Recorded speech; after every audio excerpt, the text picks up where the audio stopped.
Mesdames et messieurs, bonjour. Vous êtes sur l'élan africain et vous avez bien raison. Nous sommes aujourd'hui en Afrique du Sud, pays qui a reçu ce jeudi 4 juin 2026 le président kényan William Ruto. Le président William Ruto et son homologue sud-africain Cyril Ramaphosa ont d'ailleurs signé plusieurs accords de coopération entre les deux pays. Mais ce qui a retenu notre attention au cours de cette rencontre, c'est que le président William Ruto a évoqué la question des violences xénophobes qui ont eu lieu ces derniers temps en Afrique du Sud. Et donc, c'était quelque chose d'intéressant, puisque bien évidemment, c'est quelque chose d'embarrassant. Les violences xénophobes qui se déroulent en Afrique du Sud, où les Sud-Africains, les ressortissants sud-africains, s'en prennent avec violence à d'autres Africains qui vivent sur le sol justement de l'Afrique du Sud. Et en réponse, le président Cyril Ramaphosa s'est contenté de dire que tous les Sud-Africains ne sont pas xénophobes. Et je pense qu'il a raison. On ne peut pas dire que tous les Sud-Africains sont xénophobes. Mais ce que on attendait, c'était justement la réponse de l'État face à de telles violences. Puisque avant même d'être un problème de société, il s'agit d'un problème de sécurité. Ça veut dire la responsabilité du gouvernement sud-africain est d'assurer la sécurité des personnes qui séjournent ou qui vivent sur le sol de l'Afrique du Sud, que ce soit des nationaux, que ce soit des étrangers. Et donc, je pense que justement, face à ces violences, à ces événements malheureux, le gouvernement sud-africain, pour moi, a failli à son devoir de protéger les personnes qui vivent sur le sol sud-africain. Et justement, la réponse du président Cyril Ramaphosa à ce que lui demandait le président du Kenya, son homologue, sa réponse, quand je l'ai entendue, je suis resté sur ma faim. Il ne m'a pas convaincu. Pardonnez-moi de le dire. Il aurait pu dire tout simplement que le gouvernement sud-africain fait tout pour que de telles violences ne se reproduisent plus. Or, ce n'est pas ce qu'il a dit. Il a dit tout simplement qu'il allait envoyer des émissaires dans les pays africains, mais pas que, également ailleurs, d'autres pays du monde, pour expliquer que tous les Sud-Africains ne sont pas xénophobes et essayer de trouver une solution à ce problème. Rappelons justement que plusieurs pays africains ont décidé de rapatrier leurs ressortissants qui vivaient en Afrique du Sud face à ces violences. Vous avez suivi, par exemple, le Nigeria, même je suivais il y a 2 ou 3 jours, que le Nigeria allait rapatrier plus de 1000 ressortissants qui vivaient en Afrique du Sud, justement, puisque les violences continuent. Ça ne s'est pas arrêté, même si peut-être ça a diminué d'intensité. Mais jusqu'à présent, les Sud-Africains, certains Sud-Africains, insistons là-dessus, certains Sud-Africains continuent de s'en prendre aux ressortissants étrangers africains qui vivent sur leur sol. Et donc, les pays africains ont décidé de rapatrier leurs ressortissants tout en demandant des comptes au gouvernement sud-africain. C'est ce que je disais au début. Le gouvernement sud-africain, pour moi, a failli à sa mission, à son devoir de protéger les personnes qui vivent sur son sol, que ce soit des nationaux, que ce soit des étrangers. C'est le devoir du gouvernement de protéger, de lutter contre des violences. Et si ça continue donc, ça veut dire que les Sud-Africains, le gouvernement sud-africain ne fait pas tout pour contenir ces gens qui s'en prennent aux autres sans aucune raison aucune simplement sur base de- d'origine. Ça veut dire, tout en étant innocent, vous êtes coupable simplement parce que vous venez d'ailleurs. Et ça, c'est très malheureux. Ça renvoie à d'autres époques. Le gouvernement sud-africain, l'Afrique du Sud d'ailleurs, qui a un passé douloureux d'apartheid. Vous savez, cette politique de discrimination raciale qui discriminait les Noirs en privilégiant et en mettant en avant les nationaux afrikaners, ça veut dire des Blancs, qui avaient tous les privilèges et que les Noirs devaient justement subir toutes les atrocités, toutes les discriminations. C'est ça, c'était ça l'apartheid. Et maintenant, ce même pays, l'Afrique du Sud, ces Noirs qui ont été discriminés pendant longtemps, à part le régime d'apartheid, sont en train également de s'en prendre à d'autres personnes, pour la simple raison que ces personnes viennent d'ailleurs. Et c'est très malheureux. Et quand on suit l'actualité, on sait que l'Afrique du Sud est un pays justement fort de cette expérience malheureuse d'apartheid. Le gouvernement sud-africain actuel défend des valeurs d'égalité.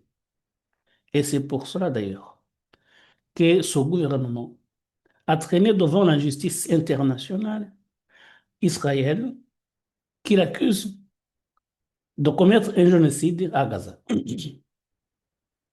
L'affaire est devant la Cour de justice internationale. Et ce même gouvernement, justement, qui défend à juste titre ces valeurs d'égalité, qui traîne d'autres pays devant la justice internationale pour des actes de génocide, ce même gouvernement ne protège pas assez des gens qui vivent sur son sol. C'est un paradoxe, c'est patent et c'est malheureux. Et c'est pour cela justement que je dis que le gouvernement sud-africain ne fait pas tout pour protéger les étrangers, en l'occurrence les Africains, qui vivent sur son territoire. Il faudrait justement que ça change. Et dans la réponse que Cyril Ramaphosa a apportée à son homologue kenyan, William Ruto, qui évoquait justement ces incidents, ces violences xénophobes, il a répété d'ailleurs devant les journalistes lors d'une conférence de presse, le président Cyril Ramaphosa a dit que son gouvernement voulait s'attaquer aux problèmes migratoires. Tous les pays du monde connaissent des problèmes de migration. Et il dit, pour lutter efficacement contre ce problème de migration, il va falloir collaborer avec d'autres pays africains, dont le Kenya justement, mais il faut lutter contre le chômage, contre les inégalités et la précarité, et privilégier l'intégration régionale. Ce sont des solutions de fond et qui vont demander du temps.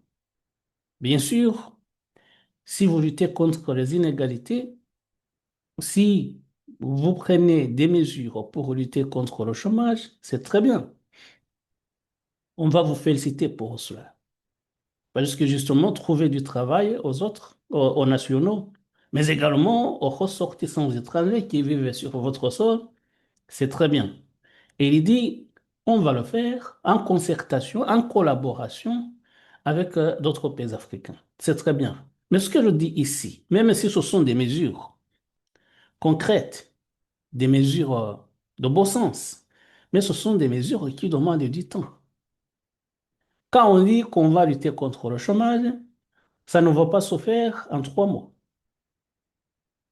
Quand on dit qu'on va privilégier l'intégration économique régionale, ça ne va pas se faire en 5 ans. Ça demande 10 ans.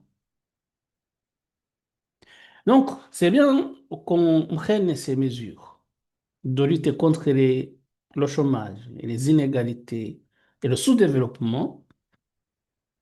C'est très bien, mais ce sont des mesures à long terme. Lutter contre l'immigration. Tous les pays du monde connaissent ce problème. Je comprends que l'Afrique du Sud veut contrôler l'immigration, lutter contre l'immigration clandestine.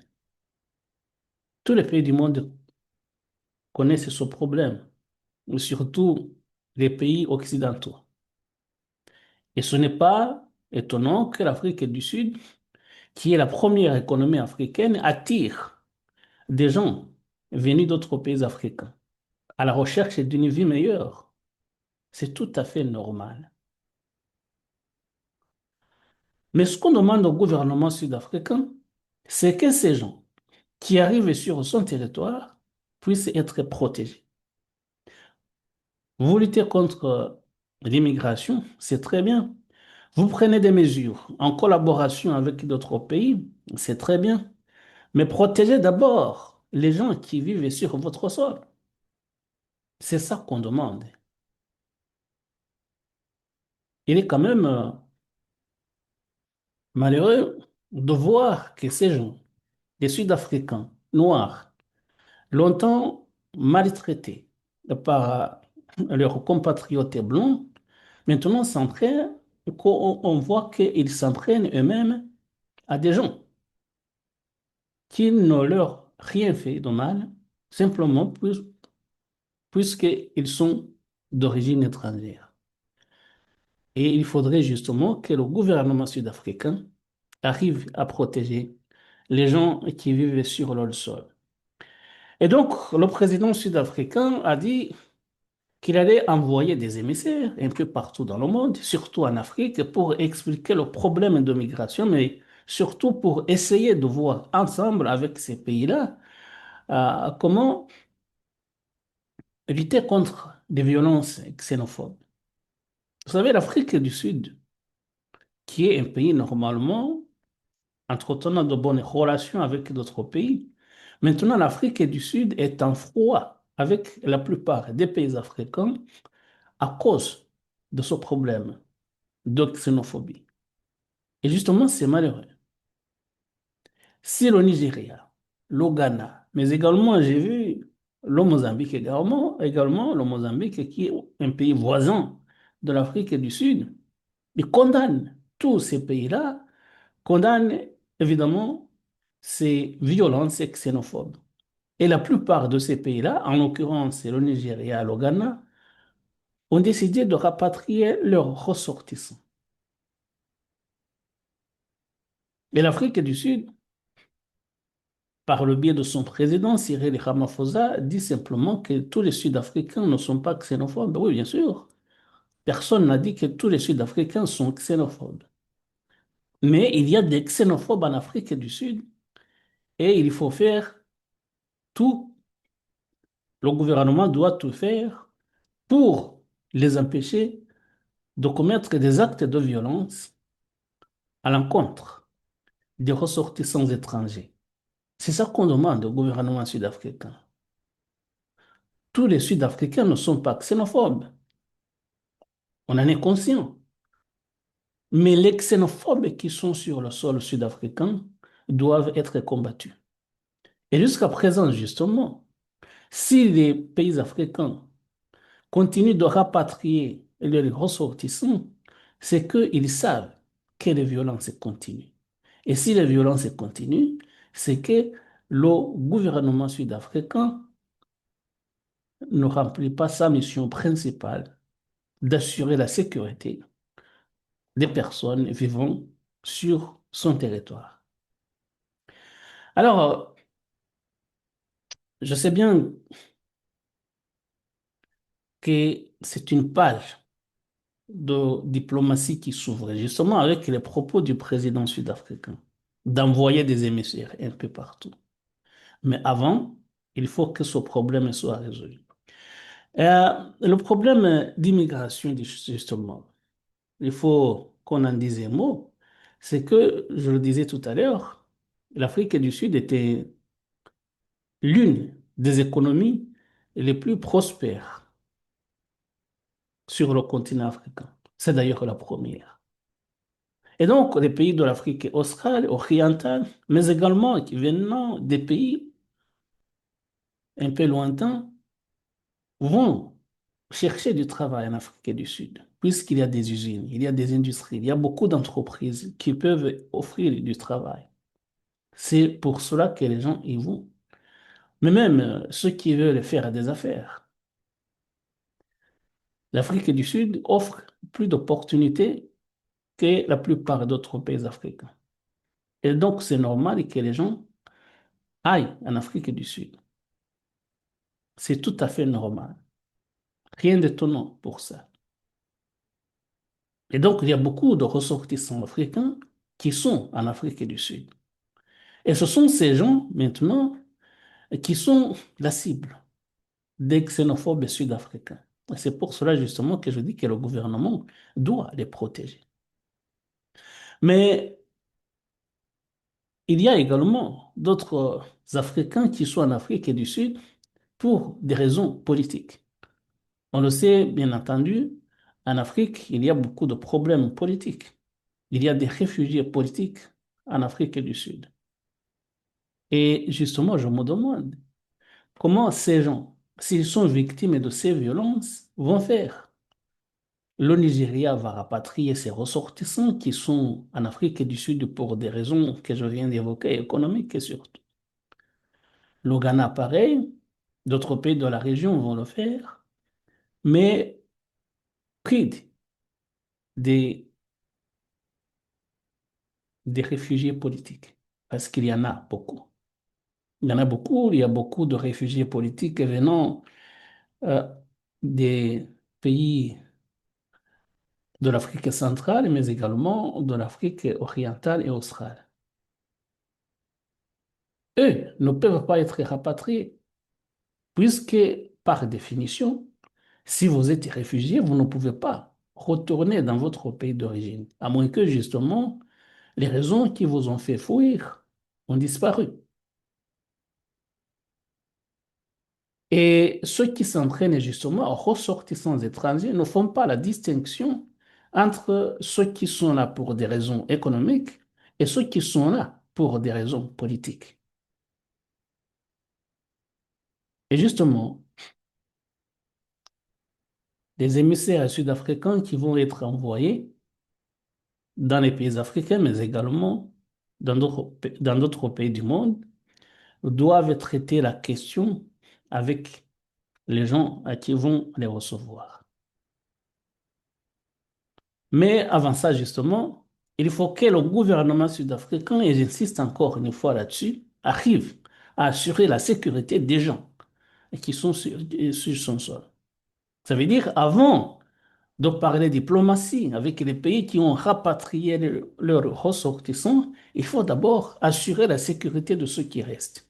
Quand on saura que ces violences ont définitivement cessé, il faudra maintenant ouvrir la page de la diplomatie qu'évoquait Cyril Ramaphosa, traiter la question de fond, la question migratoire, prendre des mesures sur la lutte contre le chômage et la lutte contre la discrimination et le sous-développement, assurer l'intégration économique au niveau régional et tout ça, c'est très bien.